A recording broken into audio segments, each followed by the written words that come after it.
Now we're going to be solving, only looking for the roots by completing the square. This is something we started back before in Chapter 9, identifying perfect square trinomials. If you have not, please stop this video and watch the video I have attached here. Completing the square. Remember, I would ask, is this a perfect square? Is this a perfect square? Yes to both. Is 10 2 times the square root of a times the square root of c? It is. Therefore, the square root of the first term, the square root of the second term, sign in front of b. Now we're going to do something with irrational roots, which again means we cannot have prime as our answer. We're going to begin with asking, is this a perfect square? Is this a perfect square? It is. Is 6 2 times the square root of a times the square root of c? It is. Therefore, it would be the square root of a, the square root of c, sign in front of b, squared. We'll just bring down the 5. In a moment, we'll take the square root of that. We have been traditionally setting things equal to 0. If I did that here, I would subtract 5 from both sides and end with c as a positive 4. But I can't think of two numbers that add to 6 and multiply to 4. We used to call that prime. We may no longer do that. I will use my square root property, take the square root of the left-hand side, and take the square root of the right-hand side. I end with x plus 3 equals the positive square root of 5. X plus 3 equals the negative square root of 5. Subtract 3 from both sides, round to the nearest tenth. Subtract 3 from both sides, round to the nearest tenth. Same thing here. If I brought the 11 over to set it equal to 0, I would get plus 38 as my c. I don't know factors that add to negative 14 and multiply to 38. So therefore, I'm going to ask, is this a perfect square trinomial? And it is. Square root of the first term, square root of the c, sign in front of b. Using the square root property again, I would have x minus 7 equals the positive square root of 11. X minus 7 equals the negative square root of 11. I would solve rounding to the nearest tenth. Now we're going to learn to just complete the square. Remember, our goal is to make c a perfect square. There are 3 steps. We're going to solve for c. You take, half of b, 6, take that answer, square it. 6 squared is 36. The answer from step 2 is your c, so I would end up with x squared minus 12x plus 36. Again, step 1, take half of b, square that answer, that becomes your c. One more time, even though it's an odd number, I leave it as fractions. I don't like decimals.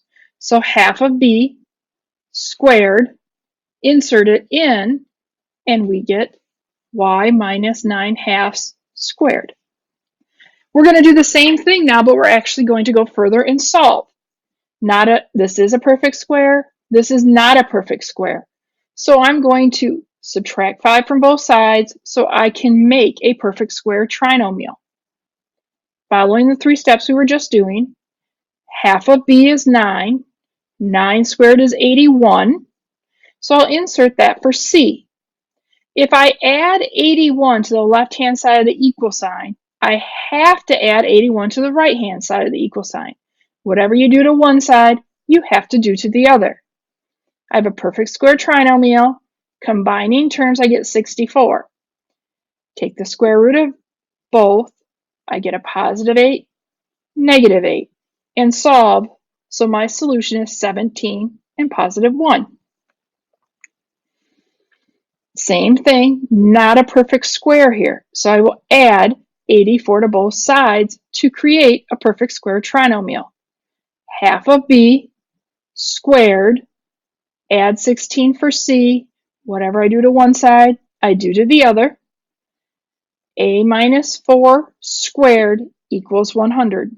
Square root property, take the square root of this side, take the square root of that side, we would have positive 10, negative 10, solve, and you get 14 and negative 6.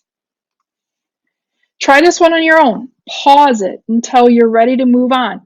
First, ask yourself, is this a perfect square trinomial? If not, how can I create a perfect square trinomial? I would move the positive 9 to the other side by subtracting 9. What are my 3 steps again to find the new c? Take half of b, square that answer, put it in for c. Do not forget to add it to the right-hand side of the equal sign. Using the square root property, a minus 12 squared equals 135. Solve, round to the nearest tenth. When we are given an equation where a is not equal to 1, we need to divide to make it equal to 1. I'll divide everything by 2, so I get x squared minus 1/2 minus 9/2. Not a perfect square, so again, I'll add 9/2 to both sides. I will follow the same rules using b. Half of the b term equals 1/4. 1/4 squared is 1/16. Leave it as a fraction. Add 1/16, add 1/16. Here I just did my math getting a common denominator. I ended with 73/16. Eventually I used the ABC key on my calculator to change it to a decimal, especially when we were square rooting. And I ended with roots of 2.4 and negative 1.9. Pause. See if you, using your calculator, can get the same answers I did. In this presentation, I have answers to last week's work just without my talking, just showing my work. Here, I was explaining it. This is the video I really want you to watch. And here is this week's practice problems.